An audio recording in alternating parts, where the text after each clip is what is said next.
Tyre മാറുമ്പോൾ breaking കുറച്ച് improve ആവുമെന്ന് എനിക്കറിയായിരുന്നു. പക്ഷേ സ്റ്റെബിലിറ്റിയും കംഫർട്ടും ഇത്രത്തോളം ഇമ്പ്രൂവ് ആവുമെന്ന് എനിക്കറിയില്ലായിരുന്നു. വണ്ടിയുടെ സ്റ്റോക്ക് ടയർ MRFൻ്റെ ഒരു മോഗ്രിപ്പ് എന്ന് പറഞ്ഞൊരു ടയറായിരുന്നു. അത് നമുക്ക് അത്യാവശ്യം ഓഫ് റോഡും പിന്നെ റോഡും മോശമില്ലാതെ കൊണ്ടു നടക്കാൻ പറ്റുന്നൊരു ടയറായിരുന്നു. ആ ടയറിൽ ഞാൻ കോർണർ ചെയ്തപ്പോൾ ഓക്കെ, ഇത് നല്ലൊരു ടയറാണെന്നാണ് എനിക്ക് ആദ്യം ഫീൽ ചെയ്തത്. പക്ഷേ എൻ്റെ ആ ഫീലിംഗ് തെറ്റായിരുന്നു.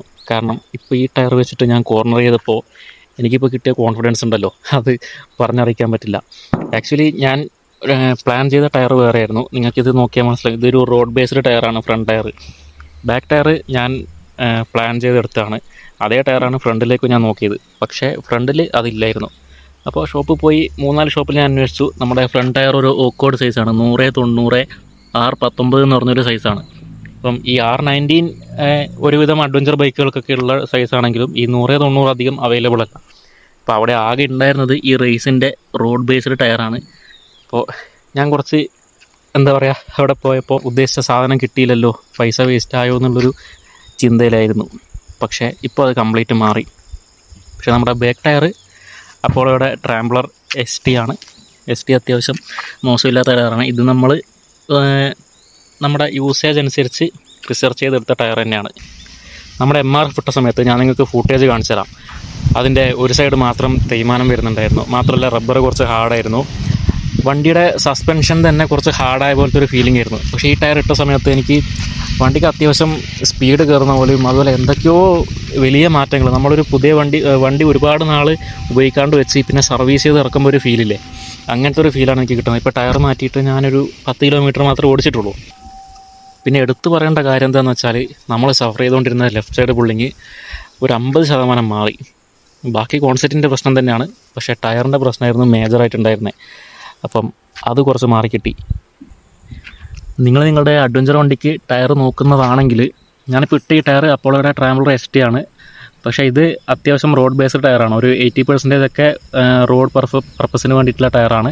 20% മാത്രമേ നമുക്ക് ഓഫ് റോഡിന് പറ്റുള്ളൂ. പക്ഷേ ഇതിൻ്റെ തന്നെ അപ്പോളോ ട്രാംബ്ലർ XR എന്ന് പറഞ്ഞ വേരിയൻ്റ് ഉണ്ട്. അത് നിങ്ങൾക്ക് ഒരു 60% ഓഫ് റോഡ് കംഫർട്ടും 40% റോഡ് കംഫർട്ടും കിട്ടും. പക്ഷേ ടയർ ലൈഫ് ഇതിനേക്കാളും കുറവായിരിക്കും. കമ്പാരിറ്റീവ്ലി ഒരു 4000-5000 കിലോമീറ്റർ കുറവായിരിക്കും. ഈ ടയർ യൂസേജ് റിവ്യൂസൊക്കെ വെച്ചിട്ട് ഏകദേശം 20,000 കിലോമീറ്റർ തന്നെ കിട്ടും എന്നാണ് എൻ്റെ ഒരു വിശ്വാസം. അപ്പോൾ നമുക്ക് ഓഫ് റോഡ് ഇതും കൂടെ ഉണ്ട്. അത്യാവശ്യം ഓഫ് റോഡും കൂടെ ഹാൻഡിൽ ചെയ്യാൻ പറ്റുന്ന ടയറാണ് റിയർ ടയർ.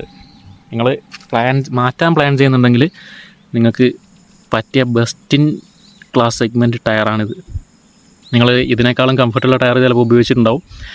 പക്ഷേ ഞാൻ ഉപയോഗിച്ച് വെച്ചിട്ട് പറയുകയാണ്, എനിക്കിത് അത്യാവശ്യം നല്ല കംഫർട്ടുള്ള ഒരു ടയറായിട്ട് തോന്നി. നല്ല സജഷൻസ് നിങ്ങൾക്ക് ഉണ്ടെങ്കിൽ ജസ്റ്റ് ഒന്ന് കമൻ്റായിട്ട് ഇടുക. അതുപോലെ തന്നെ ഫ്രണ്ട് ടയർ നമ്മൾ പറഞ്ഞ പോലെ തന്നെ നമ്മൾ ഉദ്ദേശിച്ചൊരു ടയറല്ല. പിന്നെ അവരവിടെ റേസിൻ്റെ ടയറാണ് ഉള്ളത് എന്ന് പറഞ്ഞപ്പോൾ ഞാൻ ഓക്കെ, റേസിൻ്റെ നമ്മൾ കണ്ട് വന്നിരുന്ന ടയർ മറ്റേ കട്ടയുള്ള ടയറാണ്. ഇങ്ങനൊരു ടയർ റേസിനുണ്ടെന്ന് എനിക്കറിയില്ലായിരുന്നു. അവിടെ പിന്നെ കട്ടയുള്ള ടയറില്ല. അവർ ഈ ടയർ തന്നെ കാണിക്കുന്നതിന് മുമ്പ് ഫ്രണ്ട് ടയർ അയച്ചിട്ടുണ്ടായിരുന്നു. പിന്നെ അവരെന്ത് വിചാരിക്കുന്നൊക്കെ പറഞ്ഞ് ഞാൻ ഈ ടയർ തന്നെ ഇട്ടോളാൻ പറഞ്ഞു. നമുക്ക് പിന്നെ മെയിനായിട്ടും സ്പിൻ ചെയ്യുന്നൊക്കെ റിയർ ടയർ ആണല്ലോ, അപ്പോൾ അതിന് അത്യാവശ്യം ഗ്രിപ്പ് ഉണ്ടായാൽ മതി. ഫ്രണ്ട് ഇപ്പം റോഡ് ബേസ്ഡ് ആണെങ്കിലും കുഴപ്പമില്ല എന്നുള്ളൊരു ഇതാണ്. പിന്നെ എൻ്റെ യൂസേജ് അധികവും റോഡാണ്, ടൂറിംഗ് ആണ്. വല്ലപ്പോഴും മാത്രമേ ഓഫ് റോഡ് പോവുള്ളൂ. അതുകൊണ്ട് എനിക്ക് അങ്ങനെ ഒരു വലിയൊരു ഡ്രോബാക്ക് ആയിട്ട് തോന്നിയില്ല.